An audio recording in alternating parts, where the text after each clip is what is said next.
Welcome back, and let's welcome head of the IDA, the Innovative Democratic Alliance, Dr. Denise Tsoiafatt Angus. Good morning, ma'am. Good morning. Good morning to you all. Good morning to your viewing audience. And I could say happy heritage, but you're not feeling it? Is it a happy one? I don't know. All right, well, let's jump before that, and let's get into this whole issue of crime. I was just telling Jumani, I read in the newspaper this morning, well, I heard it on the news last night, and then I saw it in the press, that the mayor of Arima is canceling their Borough Day celebrations for fear of crime. We in Tobago are witnessing a different level of crime, Dr. Tsoiafatt. People, innocent bystanders, are now victims. What happened in Scarborough on Friday, the popular restaurant, people had to scamper for their own lives. Doctor, in a nutshell, what is contributing to this, to this crime scourge? Well, we have to look at the fundamentals of maybe why we have crime and perhaps why we have escalating crime. Crime comes out of poverty, unemployment, and I say that separately because people feel that just because you have a job, you're not in poverty. We have come across people who have jobs but who can't put food on their table. By the time they pay for transport, for the children to go to school, all of those things, they can't put a proper meal on the table. And so poverty and unemployment, two separate issues that are there fueling. We just came out of the COVID period, and the country has not recovered yet. This administration coming in to office took certain decisions that affected Tobago, which has a very fragile economy. And they took decisions that were quite senseless. I don't know where their advice came from. And even the festivals over the past year have been wiped out from our agenda or diluted, whittled down. Our festivals on the island have been the bedrock of churning the Tobago economy and sustaining it. And so I'm digressing to talk about, the Heritage Festival. When you think about the Heritage Festival, when you spread out the dates like that and have so much space in between, you're not inviting people from Trinidad and elsewhere to come back and enjoy the heritage, because they have to consider, well, it's just a weekend I'm coming for. It's not a whole week of activities. But barring that, let us look at the vendors who come out. So they have not had as many persons to vend with because the numbers have been smaller. So they've had Charlottesville and Mariah. And I think the crowds were kind of the same. Maybe Mariah tipped the scales a little bit more because they had Broad Place and also on the field. But again, the numbers that you've seen in the past. What is contributing to that in your view? What would have contributed in your view? Does the element of fear, crime plays a part? Well, you have a number of things. There's the element of fear. Persons may fear that being in a crowd like that, there could be collateral damage. But there's also that borderline poverty issue. People who could have afforded to participate in the past may no longer have had the resources to participate, And so when you see the vendors, like, a lot of vendors were out there, and it's an opportunity for them, because heritage used to be a time, coming out of heritage, people could pay for books for school for the children, you could pay for school clothes, for shoes, that kind of stuff. But, with the numbers dwindling, I wonder, really how much people made, but it was a good showing that they were out there. You saw people like Tallman selling his bonsai, an enterprising family like Marcus in Broad Place selling his chow, and his wife Kizzy down in on the field selling the same product. So, that was kind of enterprising for them as a family. But for me, what was key is that he had his daughter beside him, understanding what it takes to make a dollar. And that is important.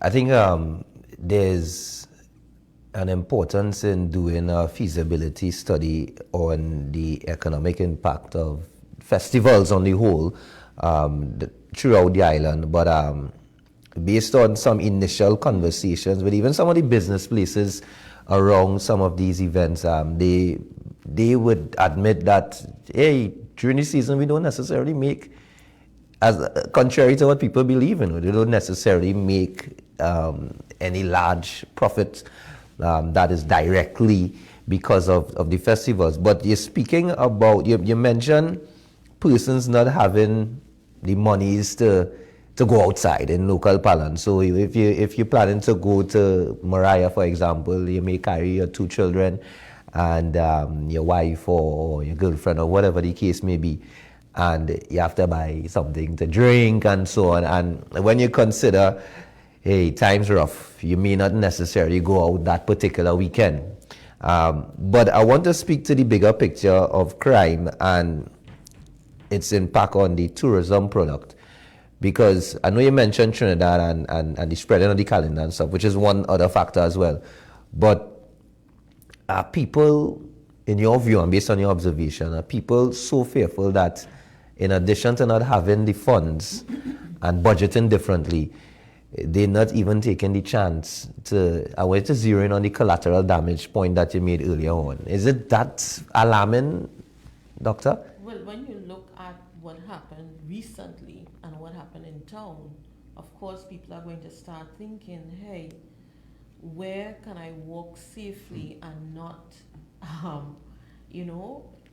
somebody's targeting somebody in a crowd and they just willing to shoot up a whole crowd to make it happen. We saw that with the young lady who passed in Mount Pleasant at that party. I mean, she was collateral damage. They just went and they wanted a target and didn't zero in on the target. Whoever got it, got it.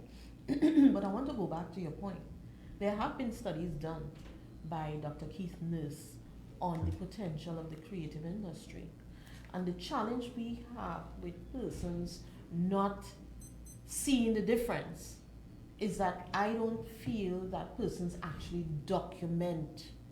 Our vendors don't really document their earnings, expenditures, and look at it over time every year. So you have something on paper. So you have people speaking from feelings rather than seeing it on paper as to really how much do you earn. And depending on what you sell determines what your profit margins would be. So have their books been looked at scientifically? Because Dr. Nurse back then, and I know that Dr. James would have done something in Trinidad with the creative industries, and it's a potential industry. And there are people who would tell you that they were able to do things with their monies that they earned afterwards. And if these persons are taught how to manage those monies, we could see people really growing. And again, how does the doubles man grow? Well, from a tent to a big truck to then an actual space. And Something is happening. That's a good point, but I'm having conversations again, and I'm just making reference to some of the conversations I have with persons on the ground, and they would also, they may not admit all the time, but when they look at some of these business or services that they could provide to the public, and they compare it to, I wouldn't necessarily say a life of crime, but something that is, well, yeah, it's crime if it's illegal. The attraction is chalk and cheese in their minds. And when, from a macro sense, the investment into sustaining this industry is lacking, the attraction is even worse for these individuals. And I'm talking about young potential businessmen and businesswomen who are saying, hey, this isn't making no sense to me, And that's a reality that we are faced with, because if it's not making sense, they're going elsewhere and probably engaging in illegal activities. And that is a reality that we face with, Doctor. So the reality is also that we're growing up in an age of instant gratification. And I know Brother B would, understand what that means, because in the past, you had to toil for a certain amount of period and sacrifice till you get what you want. Our kids are now growing up in a world of instant gratification that, they don't see the need to sacrifice when things were given to them easily, and now they're in the point of, okay, well, there should be no sacrifice or toiling. I need to have it now. There was a time they would tell you when you open a business, it takes 5 years for you to really get on even keel with your business and really start growing. Now that time is shorter, and some people want it to be even shorter than that. So I think that there has to be a reorganization of our social structure, of our education structure, teaching differently. We're going back to crime. And yes, we could talk about CCTV and all of those things, but one of the main issues we're going to grapple with is the trust of the people, the trust of the communities in those of authority to even tell them anything. When you have that gentleman in Trinidad who did not assist the police officers, I could understand you fearing for your life because people call him hit from inside a jail. I could understand the dilemma the man was in. And yet, instead of understanding that, yes, he maybe committed a crime that's on the books, the police come back to lock him up. We heard about that, but we did not hear what more training and modern techniques were those police officers going to be getting to be able to arrest somebody on their own. Yeah? Okay. You're a police officer, you are armed, ready, and you have not been able to apprehend this person. There must be some training techniques that are missing there, why that was not done. I want to stay within the entrepreneurial option that can provide young people with an opportunity to better themselves instead of choosing a life of crime. You spoke about instant gratification, and you highlighted an individual and a family, basically, that did their entrepreneurial to earn. Dr. Tsoiafatt, if we don't get a grip on crime, no business, nobody's going to leave their house to go outside for fear that they may not come back. Let's speak to this whole issue of how would be the ideas, suggestion to the security forces in Tobago to deal with this present scourge. If it continues like this, our economy, the fragile economy you spoke about earlier, can crash completely if there is no movement of people. Let's speak to what some of the suggestions are that can assist in curbing this issue. And there's a chicken and an egg situation, because you must have movement of the people to improve the economic circumstances, to improve the unemployment rates, so that you're dealing with crime on the social end of things. Of course, CCTVs are there. We would hope they capture something, but you would want to go beyond that to prevention. Prevention is very important, because I always say that children weren't born criminals. Yeah, they grew up to be criminals, and therefore somewhere along there we are failing those children. And so we have to start looking at empowering communities to be stronger, so that they can talk about it takes a village to raise a child, and actually be able to practice that, to be your brother's keeper, and that has to be practiced within communities. And so we need to empower communities now from the level of governance, give them the resources so communities can begin to manage themselves and manage the economy within their communities. When we begin doing that across the island, we will begin to see something different. Because persons can then, and I'm talking about giving them a budget within a legal framework so that people can be held accountable for what is done, for monies that are being spent within communities. And therefore those communities, I will advise them to place emphasis on finding ways to send some of their young people there to become social workers. We need more social workers than any other career on this island. Social workers who care, can go into homes, can assess the homes, can make a recommendation of what is really needed in the homes. That's what we need right now, because the children are in those homes.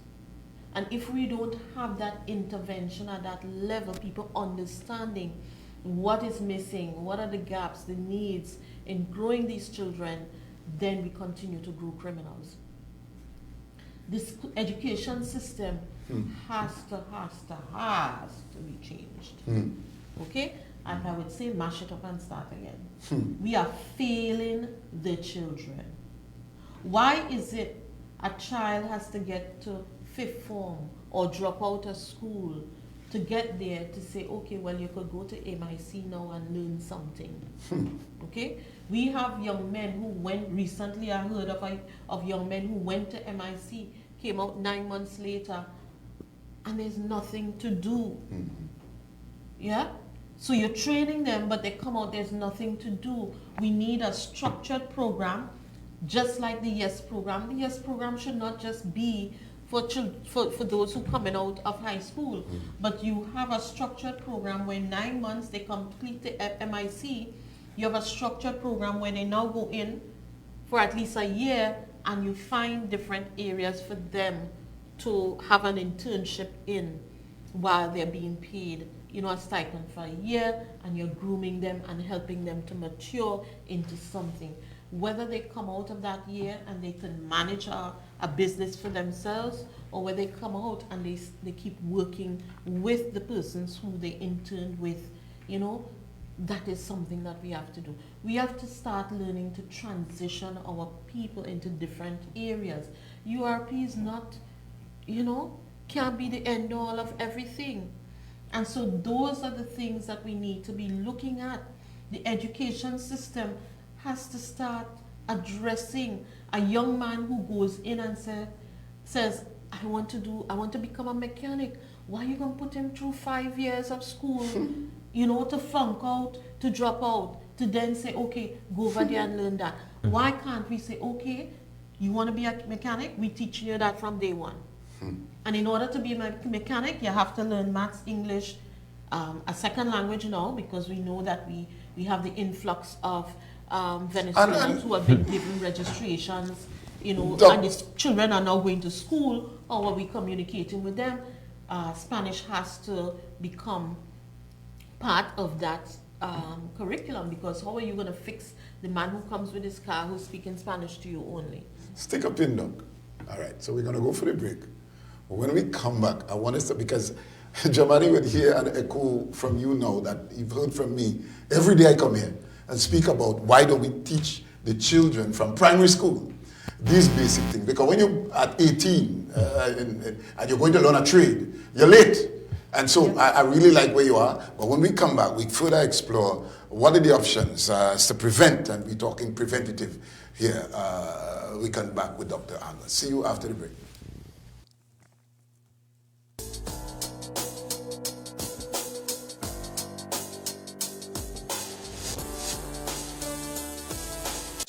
From diabetes or high blood pressure, or just in need of a general checkup? Look no further. Visit Batson & Associates Limited, your holistic health experts, for your personalized program of solutions with a range of premium products and services tailored to suit your needs. Come and experience transformative healing with our team of specialists in natural and integrative medicine. Visit us or give us a call today at 222-8261 or 314-9975 and begin your journey to optimal health. And remember, if you think health is expensive, try sickness. MI4 Security Services Company is the most advanced security service in Tobago. Ask about our cash and transit service. It's safe, risk-free, reliable, and timely.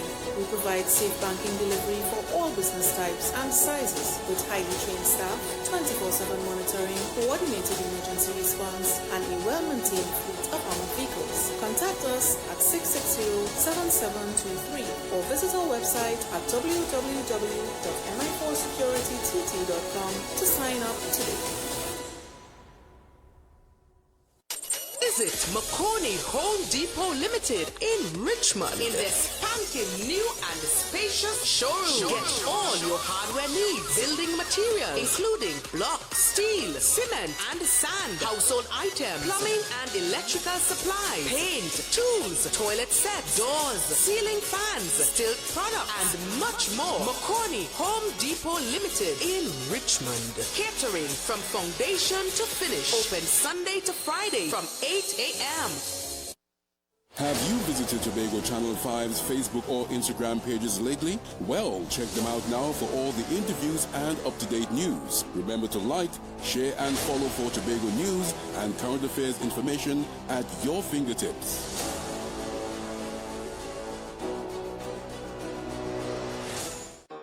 Vodel Supermart and Pharmacy. Almost everything, almost anything, almost anytime, almost every day. We in every season for every reason. Vodel Supermart and Pharmacy. Almost everything you want from a pharmacy. Just ask our pharmacist. Well, almost. We are here to serve all of you all of the time. Vodel Supermart and Pharmacy.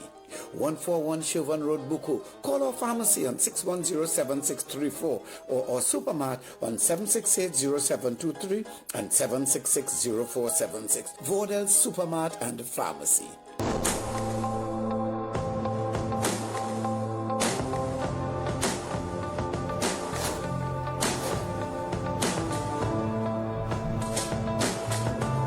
Welcome back. And we continue our conversation with political leader of the IDA, the Innovative Democratic Alliance. And of course, we're dealing with crime and social intervention and suggestions from Dr. Denise Tsoiafatt with this whole question of the crime scourge. We were in the middle of the conversation, part of the conversation that speaks to prevention. And, there's a whole saying that the devil find work for idle hands to do. And if their hands are busy doing skill and whatever, to provide them with their earning a living, then their lives will be better off. You're in the middle of that, Dr. Tsoiafatt, where we are to offer from primary, you didn't say it, I'm going to say it, from primary skills options and whatever other option. Life skills. Life skills, all right, let's take it from there. Yeah. From primary school, you're offering life skills. You're offering, you can offer the children that whatever they plant, they begin learn selling it to their parents or the parents in the schools. Additionally, I believe that every child coming up from high school, primary school, wherever, that every single child coming out, regardless of what you want to do with the rest of your life, should have a trade on their belt. Mm-hmm. I know that there are children in medical school right now. A couple of them tell me that they're doing hair. These are the girls. They've learned to do hair and makeup, and that is how they are supporting themselves going through medical school. And we all know when carnival time comes, how much is spent on hair and makeup, the barber, whatever. So, and again, that goes back to the importance of festivals on the island. But in addition to that, it's important for them so that if at any point they've had to pause in their studies, they have a fallback position. You know, there's an opposite. As you are just sticking up in quickly, I remember growing up, you would hear, do the traditional academics. So let's say you're playing sports, you're into sports, and you probably can pursue a career in sports.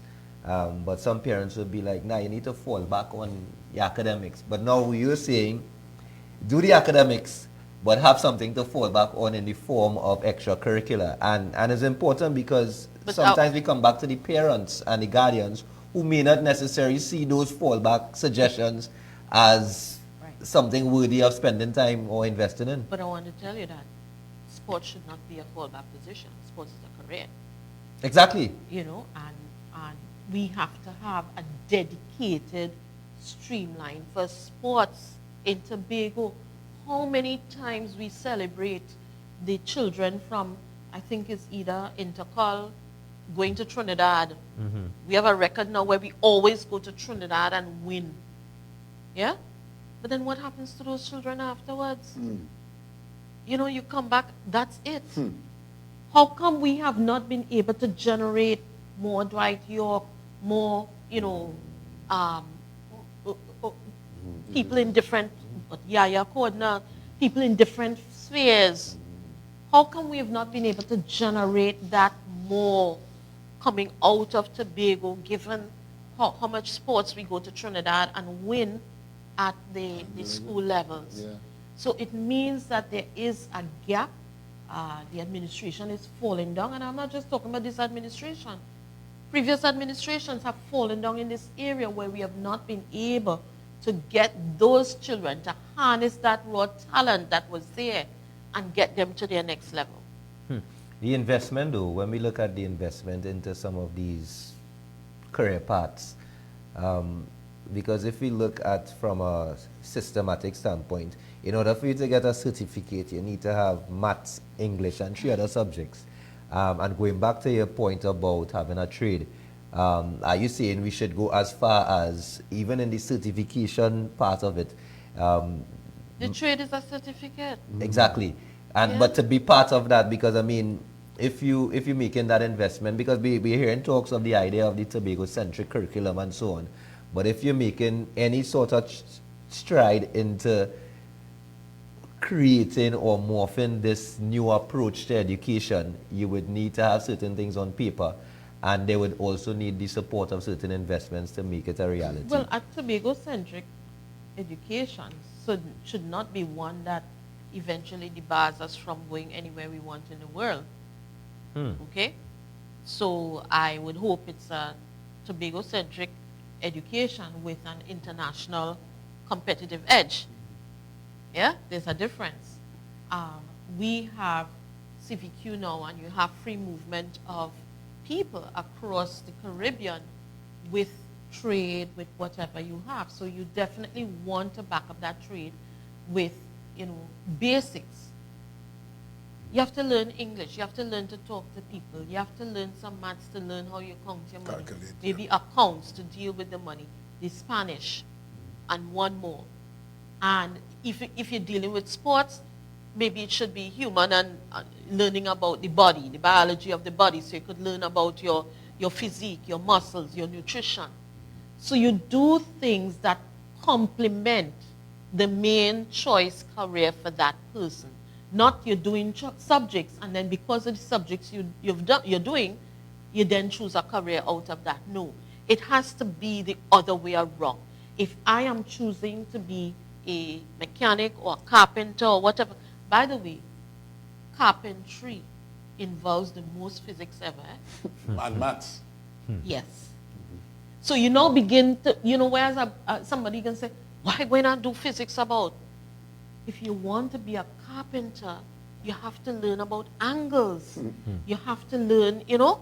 So you now begin to get into their psyche as to why physics is important as part of being a carpenter. Okay. So- doing measurements, angles, and whatever else comes with that. And I know we kind of winding down in time, but in terms of the person or persons who already so invested in the life of crime or the business of crime, the conversion or to get them to, what are some of the approaches to convince them that, hey, I understand your situation, because everyone would have their own circumstances, but these are what the government or the families or the community is providing for you. This is an option. How can you convince the criminal mind that, hey, this is obviously making more sense? Let's live in peace. And crime is not necessarily gun violence alone. There's also the other elements within crime that are illegal. What approaches would you recommend to convince that individual to, hey, turn around and take this particular path? Some individuals have turned around. You get those persons to go back and talk to the others. Tell them why they turned around. Tell them how they turned around. Okay? So you get examples of persons who have left and have them talk to the others. But you just can't have them talk to the others. You have to give them that support system where they know that the transition of, if somebody say, yes, I want to turn my life around, what transition are you going to give them support system to begin turning their life around? Is there some sort of program that is created for persons who have been in a life of crime to now, okay, step into this program. We will support you for the next year while we give you tools, we retool you, we give you skills, and then get you into some, some type of program. Because again, we go back to it. People are doing this because they need to eat, they need to feed themselves. Additionally, community empowerment. We need to fight for that framework, that legal framework, that constitutionally reformed framework that communities can have the resources to begin seeing about themselves.